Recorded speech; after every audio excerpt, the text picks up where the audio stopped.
আপুনি অনলাইন বয় বস্তু ক্ৰয় কৰে নেকি? নাজিৰাত ঘৰে ঘৰে বস্তু পাবলৈ আপুনি সমৰ্থ নহবও পাৰে। কিয়নো ন্যায্য প্ৰাপ্তিৰ দাবীত কৰ্মবিৰতি ঘোষণা হোম ডেলিভাৰী কৰা কৰ্মীসকলৰ। নাজিৰা চাৰিআলিস্থিত ইনষ্ট্ৰাক কাৰ্ড ছাৰ্ভিচেছ প্ৰাইভেট লিমিটেডৰ কাৰ্যালয়ত উত্তপ্ত পৰিস্থিতি। কৰ্তৃপক্ষৰ হঠকাৰী সিদ্ধান্তৰ বিৰুদ্ধে অসহযোগ কৰ্মীসকলৰ। এতিয়া প্ৰশ্ন হয়, ৰ'দ বৰষুণ কাটি কৰি ৰাইজৰ সেৱাৰ অৰ্থে কাম কৰি যোৱা এইসকল কৰ্মচাৰীৰ পক্ষে কোনে মাত মাতিব? সেইখিনি আমাৰ PF নাই, আমাৰ ESI নাই, ইয়াত একো নাই। আৰু তাতকৈ ইণ্টাৰেষ্টিং কথা এটা গম পাইনে, ইয়াত কোনো দৰমহা চিষ্টেম বুলি নহয়। এটা পাৰ্চেলৰ ওপৰত কমিশ্যন এটা ভিত্তিতে পাওঁ। ছাপোজ মই 15 টকা পাওঁ, 15 টকাত মোৰ তেলৰ খৰচ, গাড়ী ছাৰ্ভিচিং খৰচ, ইনক্লুড মোৰ লাঞ্চ, মানে যি আছে সকলোখিনি তাতে ইনক্লুড হৈ আছে। আৰু এটা কথা, যদি মোক ইন কেছে ৰাস্তাত এক্সিডেণ্ট এটা হৈ গ'ল, মই ডেড হোৱা নাই, বাট মই ফুল জখম হৈছোঁ ধৰি লওক, তাৰ ওপৰতো কোনো কোম্পানীয়ে আমাক একো এটা নিদিয়ে। মানে এটা মানে অনা অসমীয়া কোম্পানীয়ে অসমীয়া ল'ৰাক মানে এনেকে মানে খটুৱাইছে বুলি ক'ব পাৰিব নেকি? মানে ইয়াত খটুৱাইছে আৰু নাই খটুৱা, সেই প্ৰশ্নটোৰ উত্তৰটো আমি দিবলৈ যাওঁতে এনেকৈ যাওঁ, যিহেতু আমি আজি ইমান লং ইয়েৰৰ পৰা ইয়াত কাম এটা কৰি আছোঁ, কৰাৰ পিছত আমাৰ পইচা কিবা এটা বাঢ়িব লাগে। যদি নেবাঢ়ে, তাৰপৰাও যদি কমে, তেতিয়াহ'লে আমি এইটো খটাইছে বুলি ভাবি ল'ম। আৰু যদি আমাৰ দাবী অনুসৰি বোলে ঠিক আছে তোমালোকে আগৰ ৰেটটোতে কৰা, নহয় বোলে তাতকৈ কিবা এটা তোমালোকক বঢ়াই দিছোঁ, দেন আমি ভাবি ল'ম যে আমাক মাহীয়ে চকুৱে চোৱা নাই। এতিয়া এই ৰিজাল্টটো আপোনাক এইটো কমপ্লিট উত্তৰ দিবৰ কাৰণে আমাৰ ওচৰত অকণমান টাইম লাগিব, যিহেতু এওঁলোকে ডিচিশ্যনটো পেণ্ডিং কৰি ৰাখিছে। পেণ্ডিঙৰ আমি ৱেইট কৰিম। ৱেইট কৰাৰ পিছত যিটো ডিচিশ্যন আহিব, যদি বোলে নহয় নিউ পলিচি মতে কাম কৰিব লাগিব, দেন আপুনি কোৱাৰ আগতে তেতিয়া আমি ভাবি ল'ম যে আমাক মাহীয়ে চকুৱে চাইছে।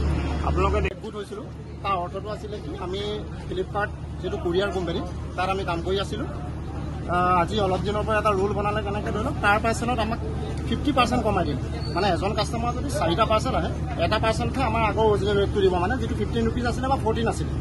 বাকী যদি 3টা আহে লগতে, সেই 3টাত আমাৰ 7.5। বিলখন আমাক নজনাকৈ ইমপ্লিমেণ্ট কৰিলে, আৰু বিলখনো আমাক একো নজনাকৈ ছাডেনলি আহি গুচি গ'ল, কোনো হাৰ্ড ইনচাৰ্জ।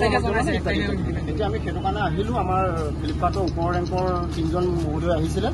অহাৰ পিছত কৰিব আমি 3 ঘণ্টা সময় ইয়াত আলোচনা হোৱাৰ পিছত, যিটো আপোনালোকে গম পাইছে কি মিডিয়া ডিপাৰ্টমেণ্টে ভিতৰত যাবলৈ নিদিলে, সেইটো আমিও দুখিত কৰোঁ।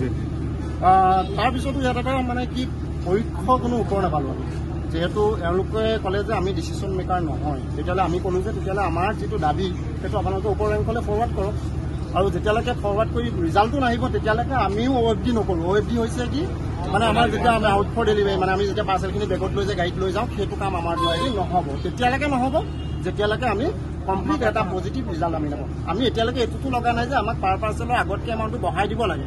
মানে এইটো আপোনালোকক প্ৰায় জনাবলৈ দুখিত হয় যে আগত যিটো আমি এমাউণ্ট কৰিলোঁ তাতকৈ কমিলে, কিন্তু এতিয়া বৰ্তমান অৱস্থাত প্ৰতিটো বস্তু দাম বাঢ়িছে। সদায় চাকৰি এটা মানুহে কৰে কেলে, প্ৰাইভেটে হওক বা চৰকাৰীয়ে হওক, 2 টকা পইচা বছৰে প্ৰতি আগবাঢ়িব। ইয়াততো নহয়েই বাৰু, কিন্তু তাতকৈ ডাঙৰ কথা কি, অৰিজিনেল যিটো ৰেটত আজি 4 বছৰৰ পৰা কৰি আছোঁ, সেই ৰেটটো বাৰু ডাউন কৰি পিনি, মানে যিটো মই পলিচি ক'লোঁ, সেই পলিচিটো মতে মানে 50% পইচা কাটি দিছে। আৰু য'ত নেকি কালি পৰহি এটকা তেল বাঢ়ি গৈছে ৰেট। যিহেতু আপোনালোকে ইয়াত যিমানখিনিয়ে কাম কৰি আছে, যে আপোনালোকৰ পাৰ্মানেণ্ট জবেই হয়। হয়, আমিও মানে এইটো ক্ষেত্ৰত দুখিত। আপোনালোকক একচুৱেলি আমি প্ৰথম আহি দেখি পিনি আমি আনন্দিত হৈছিলোঁ যে আহিছে, যিহেতু সাংবাদ কৰ্মীসকল কিয় আহে, বহুত এটা হেল্প পোৱা যায় তেওঁলোকৰ পৰা, বহুত এটা হেল্প পোৱা যায়। 2 নম্বৰতে আমি যদি এই কথাটো আজি 100জন মানুহে গম পাইছোঁ, আপোনালোকৰ থ্ৰুৱেদি 100 পৰা 1000 পৰা 10 লাখো হৈ যাবগৈ পাৰে, সকলোৱে গম পায়। তেতিয়াহে ইছ্যুটো চবেই গম পায় যে কি প্ৰভাৱত পৰিছে, কিয় হৈছে। আজি কাষ্টমাৰসকলে নাজানে, আমাৰ কাষ্টমাৰবোৰ আমি আজি কিয় ডিউটিলৈ নাই যোৱা নাজানে, কিন্তু আপোনালোকৰ থ্ৰুৱেদি হয়তো গধূলিলৈ গম পাব যে আজি যে মোৰ পাৰ্চেলটো নাহিলে, কিয় নাহিলে।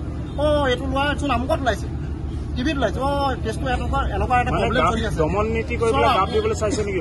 নাই, দমন নীতি এইটো একচুৱেলি আলোচনা মেজৰে গৈছিলে, কিন্তু তেওঁলোকৰ ফালৰ পৰা আমি আশা কৰিছিলোঁ চাগে স্পট এটা কিবা এটা ডিচিশ্যন পাম, কিন্তু তেওঁলোকৰ কোনো এটা ডিচিশ্যন নহ'লে। আল্টিমেট 3 ঘণ্টাৰ পৰা 3.5 ঘণ্টা সময় ধৰি লওক আমি ভিতৰত থাকিলোঁ, চবেই আমি নিজৰ প্ৰস্তাৱখিনি দিলোঁ, প্ৰস্তাৱখিনি ক'লে, কিন্তু তাৰ বিনিময়তো আমাৰ এতিয়ালৈকে কোনো এটা মানে এটা ছাপৰ্ট, মানে আমাৰ যিটো পজিটিভ এনচাৰ তেনেকুৱা একো নাপালোঁ।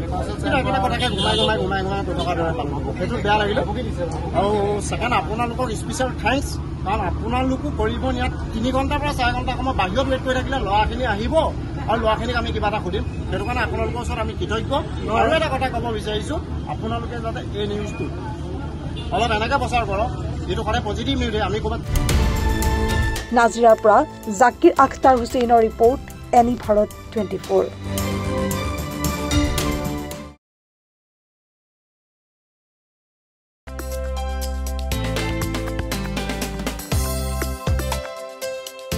আপোনাৰ ঘৰখন আৰু অফিচ চালে চকুৰুৱাকৈ সজাওক